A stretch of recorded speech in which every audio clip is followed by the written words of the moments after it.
Oh Lord, it's hard to be humble when you're perfect in every way. I can't wait to look in the mirror. I get better looking each day. Okay, so we're going to talk a little bit about humility today and in our little lessons here on character building and building character in our lives. And humility is one of those that we will face that challenge all through our lives on trying to have humility in our lives. It's one of the characters of traits that we get from God that we have to work on a lot. But so do we find that the more knowledge that we gain, that the more that we think of ourselves.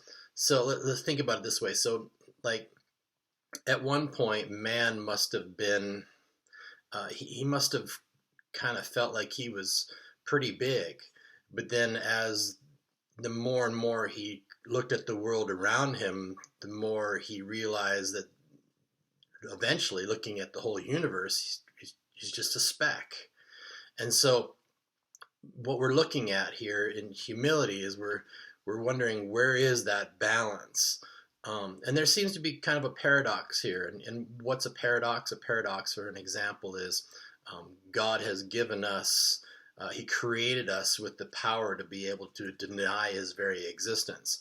So when we're thinking about humility, feeling insignificant does not necessarily make a person selfless. And as much feeling insignificant can actually make a person somewhat egotistical. So you can see how there's this constant battle and this challenge that we have. It's true that we can look at ourselves as special, created for a divine purpose, a divine plan. But we can also go overboard with that feeling. So let's look at Adam and let's look at Moses, two examples that we have in the Bible.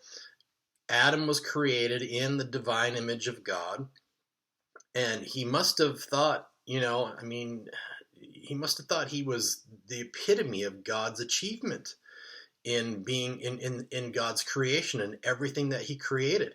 As a matter of fact, he was given dominion over this, and maybe that's what led to his downfall. And so, but Moses, he spoke with God face to face. He had that interaction with God like Adam did. But he also had this. He took that same awesome gift and responsibility of receiving God's wisdom, and that humbled him.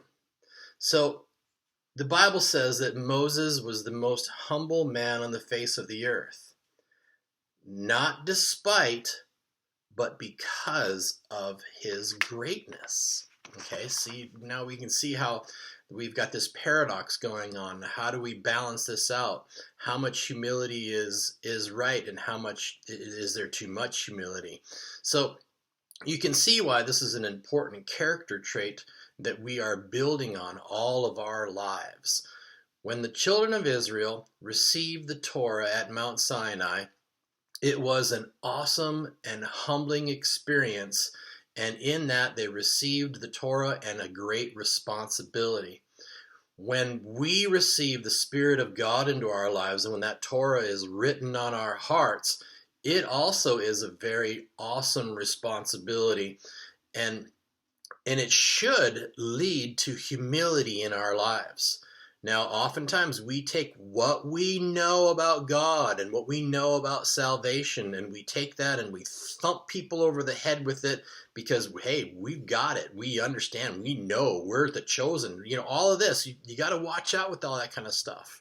That's where it becomes you're going too far the other way.